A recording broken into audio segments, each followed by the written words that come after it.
let me ask you something you probably didn't know. Who do you think of when I mention the name 50 Cent? Are you picturing platinum records, bulletproof vests, and vitamin water deals? Well, before the name belonged to Curtis, it belonged to a kid from Brooklyn who didn't just live the street life. He defined it. This documentary is a little different from the norm. We're heading stateside to shine a light on stories that don't get enough love. It's your boy, Mr. Inconspicuous, aka David Strappinborough, back with another investigative documentary.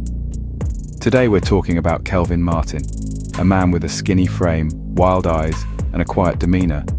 But don't get it twisted, that man was a walking kingpin and a future hood legend. He would walk around New York project houses with a different kind of swagger. He used no bluff, had no mask, and whipped no getaway car. He simply walked up to who he wanted, took what he wanted, and strolled off like it was nothing. He grew up rough, real rough. Born in the South Bronx back in 1964, and by the time he was 8, his whole home life had already fallen apart, badly.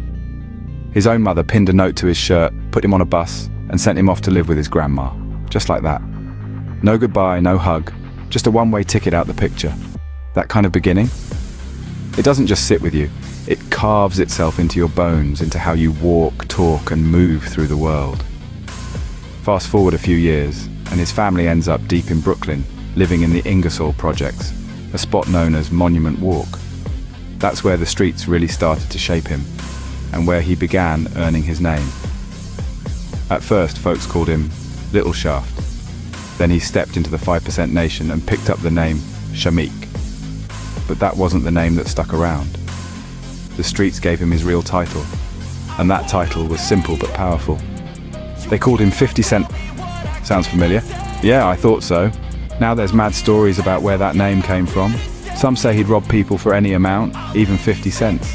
Others say he hit a dice game with 2 quarters and walked away with stacks. But one thing everyone agreed on was that he was fearless. Always strapped with a heavy tool, he never ducked smoke, never waited. And unlike most street cats, he wasn't into the narco game trade. Nah, while everybody else was cooking up and cutting corners, 50 was out there taking chains, wallets, stash houses, whatever moved. He built up his own crew and called the collective the Brooklyn Zoo, a crew that was wild, raw. They didn't care if you were a student, a hustler, or a club promoter. If you looked sweet, they'd strip you. Liquor stores, skating rinks, nightclubs like the Latin Quarter and the Roxy, they turned nightlife into a hunting ground. But he wasn't just hitting no-names. He made noise in the industry before he was even known. Have you heard of the hip-hop artist who goes by the name LL Cool J? Legend has it, 50 ran up on him in a White Castle parking lot and snatched his rope chain at strap point, showing no mercy. Word is, even Jam Master Jay had to clash with him.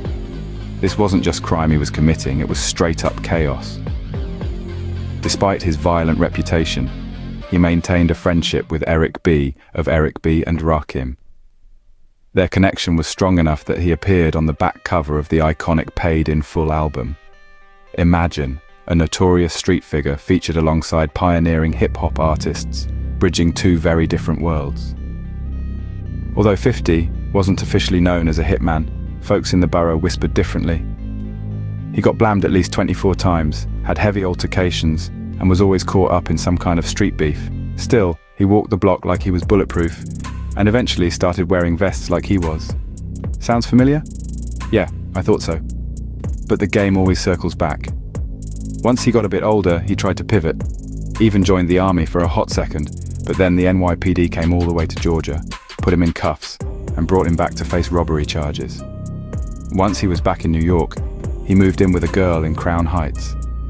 But peace never lasts in this life. It was a normal day in October 1987. 50 entered his girlfriend's apartment building when an altercation happened and blams went off. He was found slumped, injured, in the stairwell. Sadly, he passed away a few days later in the hospital. He was only 23. You know what made it worse? They say his own crew member, Wemo, was the one who did it. But Wemo claimed he was forced into it by people who held someone close to him hostage. Like they say, the streets got no loyalty when your name's on too many enemies' lists. By the time it was over, 50 Cent, aka Kelvin Martin, was buried in a mass grave. All that money he made, Gone. Not even a headstone. All his people got back were his gold teeth. But you know who stepped up later?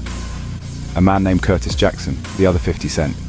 He said he took the name to capture that energy, that by any means mentality.